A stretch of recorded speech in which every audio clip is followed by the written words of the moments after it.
बिस्मिल्लाहिर्रहमानिर्रहीम। अस्सलाम वालेकुम नाज़रीन। अॼु जी हीअ रिपोर्ट रुॻो सुकल अंगनि अखरनि ते ॿधल का फ़ाइल नाहे, पर हिकु अहिड़ी हक़ीक़त आहे जेका ईमान खे ताज़ो करे थी ऐं दिलि खे रोशन करे थी।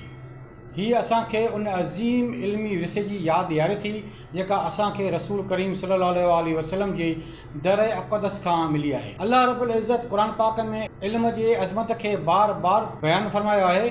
पहिरीं वहीअ जो पहिरें लफ़्ज़ ई इक़रा यानी पढ़ो आहे, जेको इल्म जी अहमियत जी सभ खां वॾी दलील आहे। सूरह अल ज़िमरा में रब ज़ुल जलाल जो फ़रमान आहे, छा ॼाणींदड़ ऐं न ॼाणींदड़ बराबरि थी सघनि था। ऐं सूरह ताहा में असांखे दुआ सेखारी वई आहे, ए मुंहिंजा रब मुंहिंजे इल्म में वाधारो फरमा। इहे आयतूं शाहिद आहिनि त इस्लाम में इल्मु रुॻो ज़रूरत नाहे, पर हिकु मुक़दस इबादत आहे। रसूल अकरम सल्लल्लाहु अलैहि वसल्लम जिन फरमायो आहे, इल्मु हासिल करणु हर मुसलमान मर्द ऐं औरत ते फ़र्ज़ु आहे। ऐं पाण फरमायो, मां इल्म जो शहर आहियां ऐं अली उन जो दरवाज़ो आहे। इहा ई उहा बुनियादु आहे जंहिं ते अहल बैत तहार अलैहिस्सलाम इल्म जी उहा शमा रोशन कई जेका दुनिया जे रहण ताईं कॾहिं बि न विसंदी। ऐं अॼु असांखे फ़ख्रु आहे त संदन पाक औलाद याने सादात इकराम हिन मिशन खे सिंध जे कुंड कुर्श में अॻिते वधाए रहिया आहिनि। नाज़रीन किराम, मां आहियां अव्हांजो मेज़बान सैयद अरशद अली बुखारी ऐं अव्हां ॾिसी रहिया आहियो सादात होम टीवी। अॼु मां अव्हांजे साम्हूं महकमा तालीम सिंध में कयल हिकु जामिया तहक़ीक़ पेश करे रहियो आहियां।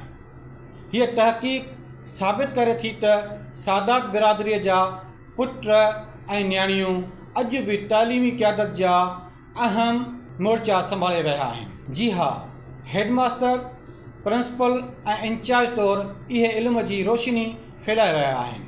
अचो त ज़िलावार उन्हनि अंगनि अखरनि ते हिकु नज़र विझूं। बदीन ज़िले में 6 सैयदज़ादियूं ऐं 19 सैयद हज़रात, दादू ज़िले में 10 सैयद हेडमास्टर, थरपारकर मिठी में ऐं टंडो एलयार में 11 सैयद हेडमास्टर ऐं हैदराबाद ज़िले में 3 सैयदज़ादियूं ऐं 35 सैयद हज़रात, कराची सभिनी ज़िलनि में मजमूई तौर ते 15 सैयदज़ादियूं ऐं 53 सैयद हज़रात पंहिंजा फ़र्ज़ सर अंजाम ॾेई रहिया। ईअं ई अचूं खैरपुर मीरस में त 3 सैयदज़ादियूं ऐं 40 सैयद हज़रात, मटियारीअ में 4 सैयदज़ादियूं ऐं 24 सैयद हज़रात, घोटकी ऐं जामशोरो में 1 सैयदज़ादी, 38 सैयद हज़रात।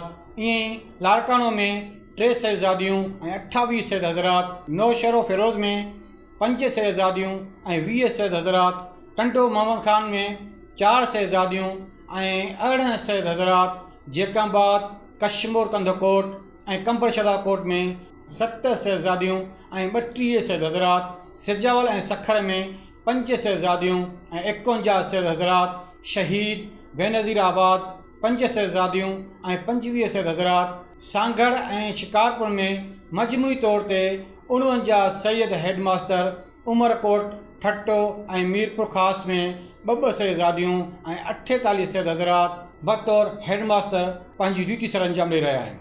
नाज़रीन, जेकॾहिं मजमूई तस्वीर ॾिसूं त सॼी सिंध में 67 सैयदज़ादियूं ऐं 503 सैयद हज़रात बतौर हेडमास्टर क़ौम जे महिमारनि जी तरबियत करे रहिया आहिनि। ज़रा सोचियो, हीअ रुॻो सरकारी मुलाज़िम न आहिनि, पर उहे ॾीआ आहिनि जिन जो नसब साक़ी कौसर सल्लल्लाहु अलैहि वसल्लम सां मिले थो ऐं जिन जी निस्बत फ़ातिह खैबर सां आहे ऐं जिन जे किरदार में अहल बैत अलैहिस्सलाम जी ख़ुशबू शामिल आहे। हीअ हक़ीक़त दिलि खे लोॾे छॾे थी त सादात जा उहे पुट ऐं न्याणियूं पंहिंजे जद अमजद जी उन मिशन खे ज़िंदह रखी वेठा आहिनि। इल्मु ई असुल ताक़त आहे, इल्मु ई असुल सुञाणप आहे। इहे हेडमास्टर रुॻो मुनज़िम न आहिनि, पर पंहिंजे नानाए रसूल करीम सल्लल्लाहु अलैहि वसल्लम जे इल्मी सदक़े खे विरहाइण वारा अमीन आहिनि। नाज़रीन, हीअ इल्मी सफ़र रुॻो स्कूलनि ताईं महदूदु न आहे, पर अॼु सिंध जे तालीमी ऐं इंतिज़ामी वाॻूं बि उन्हनि शख़्सियतुनि जे हथनि में आहिनि जिन जे मथे ते सयादत जो झूमर आहे।